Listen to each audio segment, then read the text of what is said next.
মুসা বিআয়াতিনা আন আখরিজ কওমাকা মিনাজ-যুলুমাতি ইলান-নূর। আমি মুসাকে প্রেরণ করলাম আমার নিদর্শন দিয়া। মুসা আলাইহিস সালামকে আল্লাহ এক নিদর্শন দিয়েছিলেন। মুসার হাতে একটা লাঠি ছিল। কি ছিল? কথা কয় না, কি ছিল? এই লাঠি যখন মাটিতে ছেড়ে দেয়, ওইটা লাঠি থাকে কি হয়? বিশাল বড় সাপ না, খালি অজগর সাপ, মনে হয় যে মানুষ শিগিলা খাবে। আমার বন্ধুগণ, আল্লাহ পাক বলছেন আমি মুসাকে একটা নিদর্শন দিয়ে প্রেরণ করলাম। আর মুসাকে বললাম ওয়ালাকাদ আরসালনা মুসা বিআয়াতিনা আন আখরিজ কওমাকা মিনাজ-যুলুমাতি ইলান-নূর। হে মুসা, এখন তোমার দায়িত্ব হলো তুমি তোমার এই জাতিকে আমার এই নিদর্শন দেখায়া অন্ধকার থেকে বের করে আলোতে নিয়ে আসবে। সুবহানাল্লাহ। তার মানে যারা কাফের তাদেরকে ঈমানের দাওয়াত দিয়া মুসলমান বানায় নাও। পড়েন সুবহানাল্লাহ। বলা হচ্ছে আদম আলাইহিস সালাম যখন দুনিয়া আসছে তখন কোনো কাফেরই নাই। কোনো কাফের আছে? আদম আলাইহিস সালাম তিনিও নবী এবং তার থেকে তার স্ত্রী মা হাওয়া আলাইহিস সালাম এসেছেন। দুইজনই দুনিয়ায় এসেছেন মুসলমান হয়ে। সুবহানাল্লাহ বলেন না? সুতরাং তাদের সন্তানদেরকে স্পেশাল আর কোনো দাওয়াতি কাজ করা লাগেনি, যেহেতু কোনো কাফের তখন ছিল না। হযরত আদম আলাইহিস সালাম থেকে শুরু করে নূহ আলাইহিস সালামের মধ্যবর্তী আদম আলাইহিস সালামের উপাদের পরে মাঝখানে প্রায় 1000 শতাব্দী পর্যন্ত এই পৃথিবীতে আর কোনো নবী রাসূল আসেন নাই। 1000 শতাব্দী পরে আল্লাহ পাক হযরত নূহ আলাইহিস সালামকে প্রেরণ করেছেন। মাঝখানে লোকেরা আল্লাহর গোলামি ছেড়ে দিয়া কেউ বা গাছের উপাসনা করতেছে, কেউ বা চন্দ্র সূর্যের উপাসনা করতেছে, কেউ বা মানুষের মূর্তি তৈরি করে তার সামনে মাথা নত করছে, কেউ বা চন্দ্র সূর্যকে রব মনে করে ওই চন্দ্র সূর্যের ইবাদত শুরু করলো। এমত অবস্থায় আল্লাহ তাআলা ওই মানুষদেরকে সঠিক পথের দিশা দেওয়ার জন্য হযরত নূহ আলাইহিস সালামকে নবী করে প্রেরণ করেছেন। সুবহানাল্লাহ। তাহলে নূহ আলাইহিস সালাম থেকে শুরু করে মুহাম্মদ সাল্লাল্লাহু আলাইহি সাল্লাম পর্যন্ত যত নবীরা এসেছেন সব নবীদের একটাই দাওয়াত ছিল, লা ইলাহা ইল্লাল্লাহ, লা ইলাহা ইল্লাল্লাহ, লা ইলাহা ইল্লাল্লাহ মুহাম্মাদুর রাসূলুল্লাহ। পড়েন সাল্লাল্লাহু আলাইহি ওয়াসাল্লাম। তাহলে আমার বন্ধুগণ, এই পৃথিবীতে যত নবীদেরকে আল্লাহ প্রেরণ করছেন সব নবীরা কার দিকে দাওয়াত দিয়েছেন? সবাই বলতে হবে কার দিকে? দেখুন আল্লাহ রাব্বুল আলামিন কোরআনুল কারীমের ভেতরে এই কথাটা অত্যন্ত চমৎকার ভাবে তুলে ধরেছেন। আল্লাহ পাক বলছেন ওয়ালা কাদ বা'আসনা ফি কুল্লি উম্মাতির রাসূলান আন ইয়া'বুদুল্লাহা ওয়াজতানিবুত তাগুত। আল্লাহ পাক বলছেন আমি প্রত্যেক জাতির জন্য নবী রাসূল প্রেরণ করেছি, আর প্রত্যেক নবী এবং রাসূলকে এই উদ্দেশ্যে তাদেরকে প্রেরণ করলাম তারা যেন তাদের কওমের লোকদেরকে জাতিকে এই দাওয়াত দেয়, আনি আবুদুল্লাহ ওয়াজতানিবুত তাগুত, তোমরা আল্লাহর ইবাদত করো, আল্লাহ ছাড়া আর কোনো ইলাহ নাই, সুতরাং তোমরা আল্লাহ ছাড়া আর কারো উপাসনা করবা না। এই দাওয়াত দেওয়ার জন্য আল্লাহ অসংখ্য নবী প্রেরণ করেছেন। সুতরাং আমার বন্ধুগণ, এবার নবীদের দাওয়াতটা কেমন ছিল? আল্লাহ বললেন সব নবীর এই দায়িত্ব দিয়ে প্রেরণ করলাম, আনি আবুদুল্লাহ, পৃথিবীর মানুষের কাছে এই দাওয়াত দাও তারা যেন আল্লাহর গোলামি করে, ওয়াজতানিবুত তাগুত, আর তারা যেন তাগুতকে পরিহার করে। এবার আসুন, প্রথম রাসূল বললাম হযরত নূহ আলাইহিস সালাম। নূহ আলাইহিস সালামের দাওয়াতি মিশন কেমন ছিল?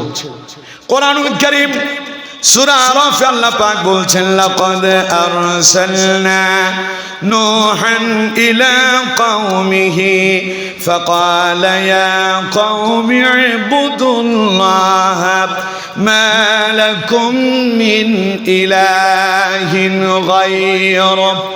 আল্লাহ পাক বলেন আমি নূহকে তার কওমের জন্য নবী করে প্রেরণ করলাম।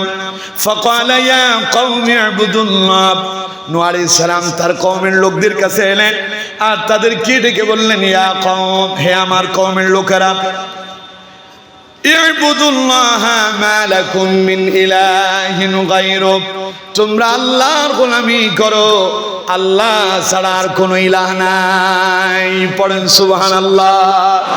তাহলে মুসা আলাইহিস সালামের দাওয়াত ছিল লা ইলাহা, নূহ আলাইহিস সালামের দাওয়াত ছিল লা ইলাহা, সবাই বলতে হবে লা ইলাহা। এইগুলো একজন নবী। এবার আসুন আমার বন্ধুগণ, হযরত হুদ আলাইহিস সালাম সম্পর্কে আল্লাহ পাক কি বলছেন শুনুন।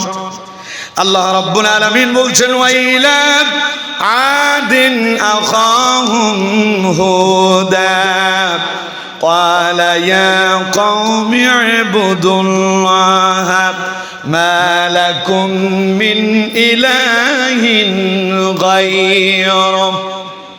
উঠে গে খারাপ হইতেছে না কি ওয়াজ? ঠিক আছে, এখন যারা উঠবেন বুঝতে হবে তাদের ইমানের সমস্যা আছে, ঠিক কিনা? কথা কয় না, ঠিক কিনা? উঠবেন না কেউ। হ্যাঁ, বিশেষ প্রয়োজন হাজত ছাড়তে হবে, তার ছুটি আছে। এখানে থেকে কাপড় নষ্ট করতে হবে না, প্রয়োজন লাগছে সারবেন, তাড়াতাড়ি এসে আবার বসে যাবে। আমার গলার অবস্থা ভালো না, আপনারা আশা করি বুঝতে পারতেছেন। সমস্যা হয়েছে, আমি গত 2 দিন আগে এক প্রোগ্রামে, আমি চিংড়ি মাছ খাই না, কোন তরকারিতে চিংড়ি মাছ দিলে ওই তরকারির ওই চামচ দিয়েও কোনো কিছু নেই না। সেখানে মাহফিলে ওনারা আমার যে খাবার দিয়েছে সেখানে কোথাও চিংড়ি মাছ ছিল। ওই খাবার খাওয়ার পরে গত 2 দিন যাবত আমার গলায় সমস্যা হচ্ছে। আল্লাহ সুস্থ করে দেন, পড়েন আমিন। আমার বন্ধুগণ, তাহলে আল্লাহ রাব্বুল আলামিন বলছেন ওয়াইলা আদিন আখাহুম হুদা। এই এই এটা ধরেন, এই কই যাও, যেটা উঠবে ওইটারে ধইরা জায়গা মতো বসায় দিবেন, পারবেন তো ইনশাআল্লাহ? কোনো উঠা বসা করা যাবে না। আমার বন্ধুগণ, হযরত হুদ আলাইহিস সালাম সম্পর্কে আল্লাহ পাক বলছেন ওয়াইলা আদিন আখাহুম হুদা قال يا قوم اعبدوا الله ما لكم من إله غيره। আল্লাহ পাক বলছেন আমি হুদকে আদ জাতির জন্য নবী করে প্রেরণ করলাম। আর হযরত হুদ আলাইহিস সালাম ছিলেন আদ জাতির লোকদেরই ভাই। আল্লাহ পাক বলছেন ওই আদ সম্প্রদায় থেকে আমি তাদের ভাই হুদকে নবী করে প্রেরণ করলাম। ক্বালা ইয়া কওমি ইবুদুল্লাহ মা লাকুম মিন ইলাহিন গায়রু। তিনি আদ জাতিকে এই বলে দাওয়াত দিলেন যে তোমরা আল্লাহর গোলামি করো, আল্লাহ ছাড়া দ্বিতীয় আর কোনো ইলাহ, কথা কয় না, দ্বিতীয় আর কোনো ইলাহ নাই। এই দাওয়াত দিলেন হযরত হুদ আলাইহিস সালাম। এবারও শোন, আল্লাহ রাব্বুল আলামিন সামুদ গোত্র সম্পর্কে, সামুদ জাতি সম্পর্কে বলছেন।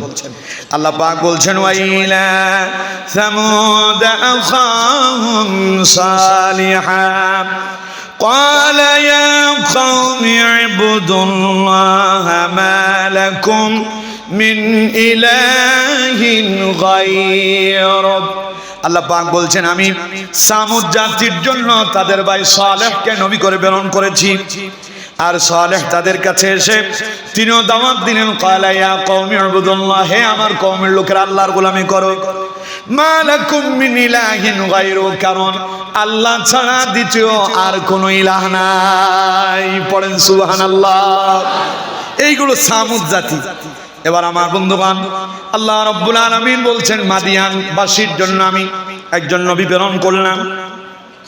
আল্লাহ পাক বলছেন ওয়াইলা মাদিয়ানা আখাহুম শুআইবা قال يا قوم اعبدوا الله ما لكم من إله غيره। পড়েন আল্লাহু আকবার। আল্লাহ পাক বলছেন আমি মাদিয়ানবাসীর জন্য তাদের ভাই শুআইবকে নবী করে প্রেরণ করলাম। ভাই তো বুঝতেছেন, কথা কয় না, বুঝতেছেন তো? অর্থাৎ মাদিয়ানবাসী থেকেই আল্লাহ পাক তাদের পরিচিত, তারা যাকে ভাই বলে সম্বোধন করত, এমন একজন ব্যক্তিকে আল্লাহ নবী বানালেন। ভাই তার ভাইদেরকে দাওয়াত দিচ্ছে ক্বালা ইয়া কওমি ইবুদুল্লাহ, হে আমার ভাইরা তোমরা আল্লাহর গোলামি করো, মা লাকুম মিন ইলাহিন গায়রু, কারণ তিনি ছাড়া আর কোনো ইলাহ নাই। এবার কন্ত এই ভাইরা মাদিয়ানবাসী বলেন, সামুদ জাতি বলেন, আদ জাতি বলেন এবং নূহের জাতি বলেন, যাদের কাছে এই নবীরাই কালেমার দাওয়াত দিল, দাওয়াত দেওয়ার সঙ্গে সঙ্গে তাদের জাতিরা মনে হয় দাওয়াত কবুল করেছে। কথা কয় না, সাথে সাথে কবুল করছে, বরং নবীদের উপরে তারা চড়াও হয়েছে। তার মানে কোন একজন নবী আপনি দেখাতে পারবেন না যে নবী তার উম্মতদেরকে এসে বলেছেন, তার জাতিকে বলেছেন, আমারে তোমরা প্রেসিডেন্ট বানাও, আমারে তোমরা প্রধানমন্ত্রী বানাও, আমারে তোমরা নেতা বানাও। বলছে কেউ? কথা কয় না, বলছে কেউ? সব নবীরা মানুষদেরকে আল্লাহর দিকে ডেকেছেন, কিন্তু নবীরা যখন মানুষদেরকে আল্লাহর দিকে ডাকলো, ওই নবীদের কওমের লোকেরাই নবীদের উপরে এমন আক্রমণ আর নির্যাতন করলো, নবীদেরকে মারতে মারতে তারা বেহুশ বানায় দিল। বলেন নাউযুবিল্লাহ। যেমন আমরা হযরতে মুসা আলাইহিস সালাম সম্পর্কে বলি, আল্লাহ পাক বলছেন, ওয়ালাকাদ আরসালনা মুসা বিআয়াতিনা আন আখরিজ কওমাকা মিনাজ যুলুমাতি ইলান নূর। আমি মুসাকে প্রেরণ করলাম আমার নিদর্শন দিয়া।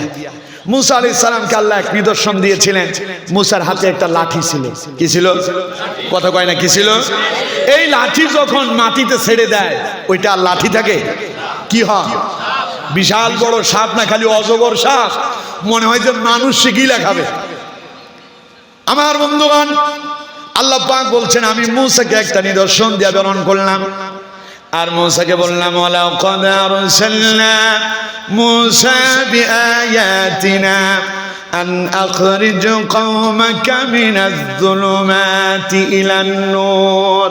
হে মুসা, এখন তোমার দায়িত্ব হলো তুমি তোমার এই জাতিকে আমার এই নিদর্শন দেখায়া অন্ধকার থেকে বের করে আলোতে নিয়ে আসবে।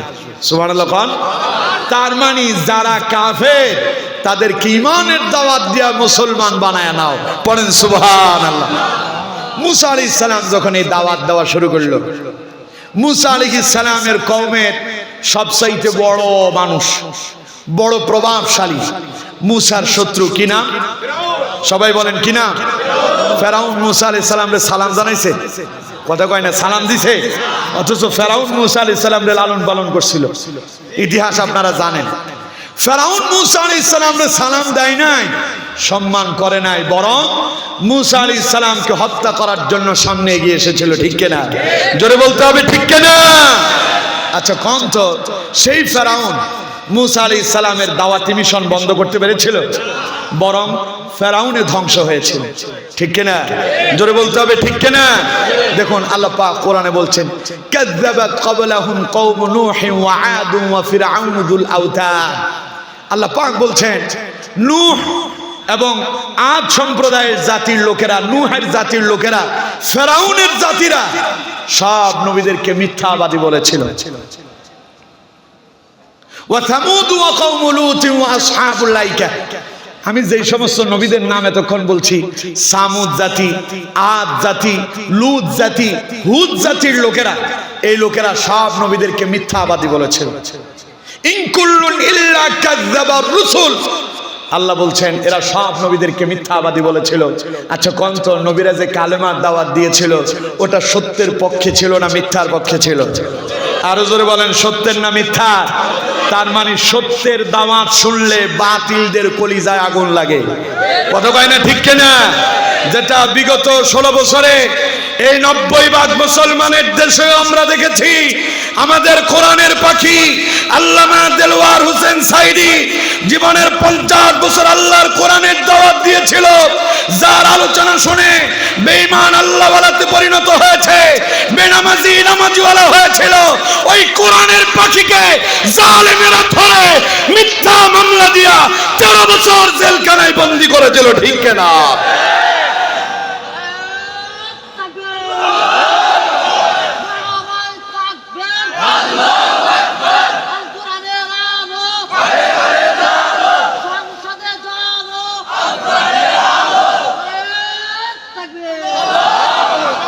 আমার বন্ধুগণ, ফেরাউন মুসা আলাইহিস সালামকে ঠেকাইতে পারছিল? কথা কয় না, পারছিল? নমরুদ মুসা আলাইহিস ইব্রাহিম আলাইহিস সালামকে ঠেকাইতে পারছিল?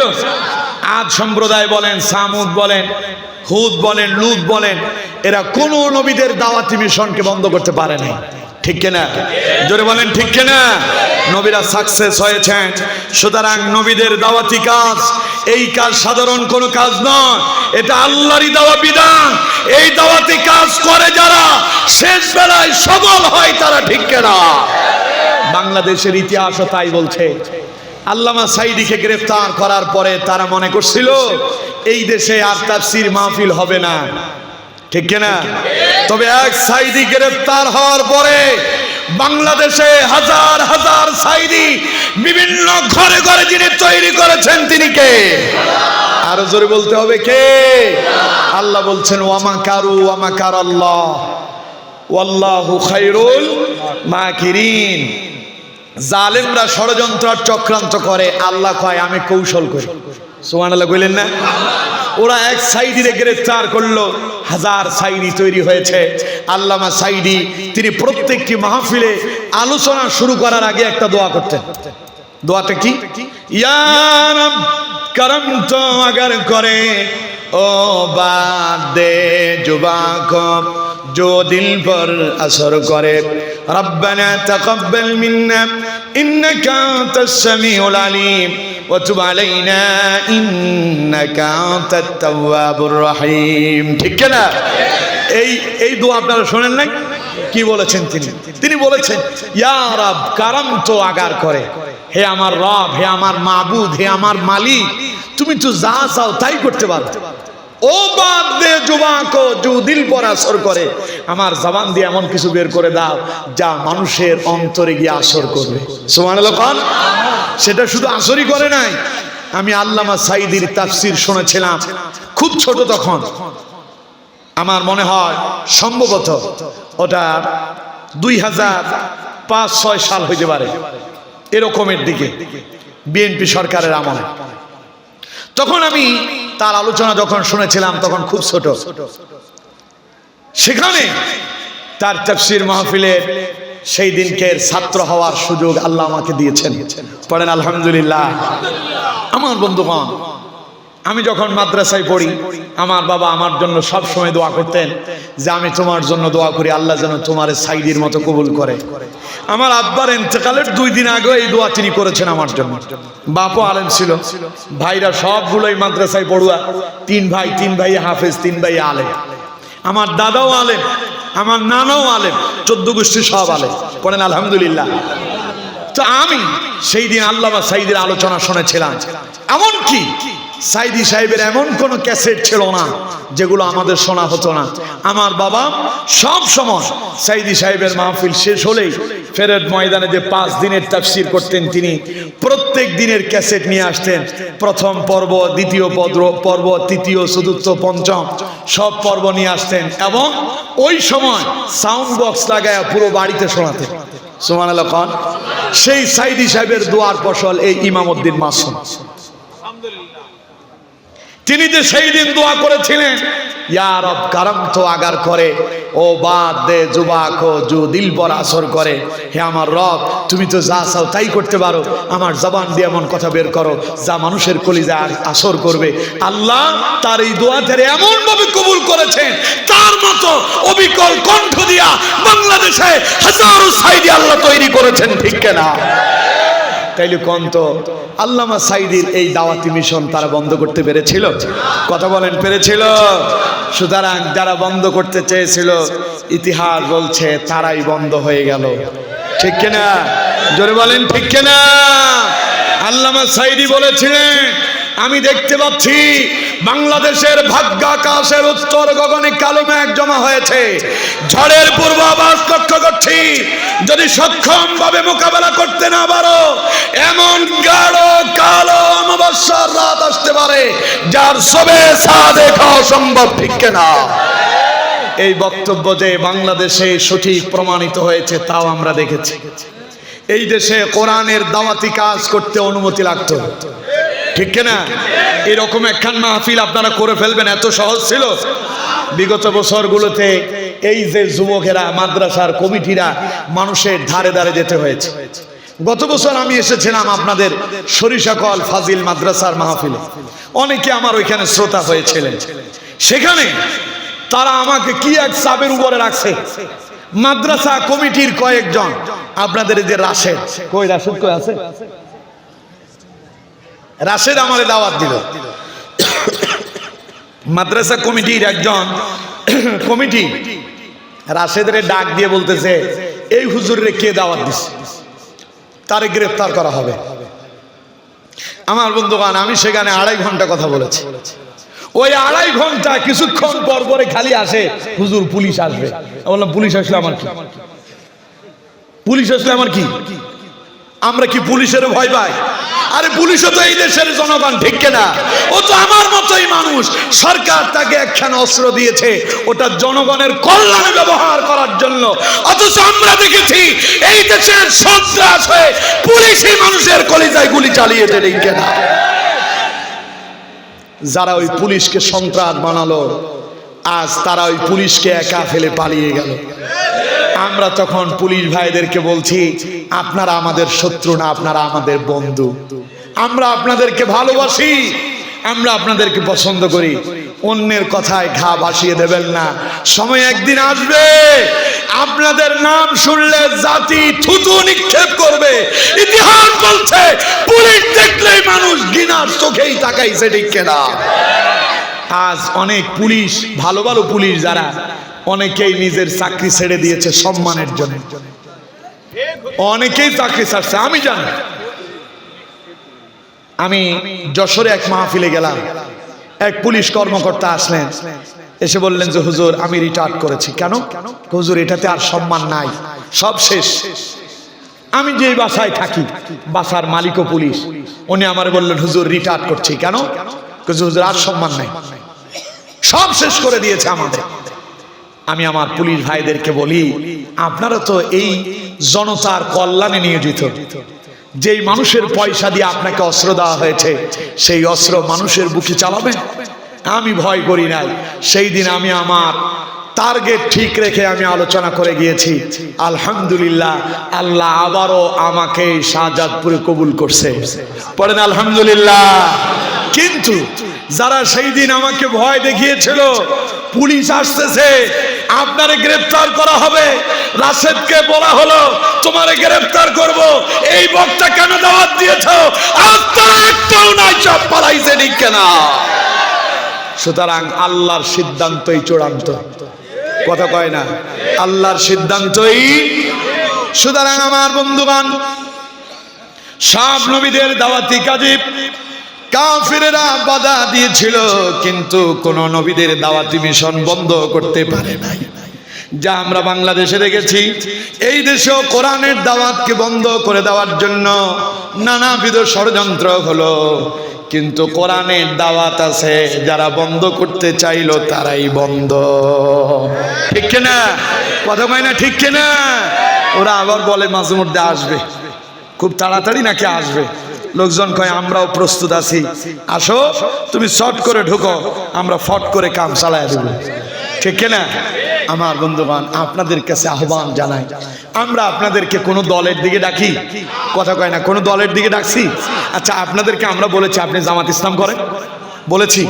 আপনারা বলছি আপনি সরমনাই করেন, আহলে হাদিস করেন। আমরা আপনাদেরকে ডাকি আল্লাহর কোরআনের দিকে।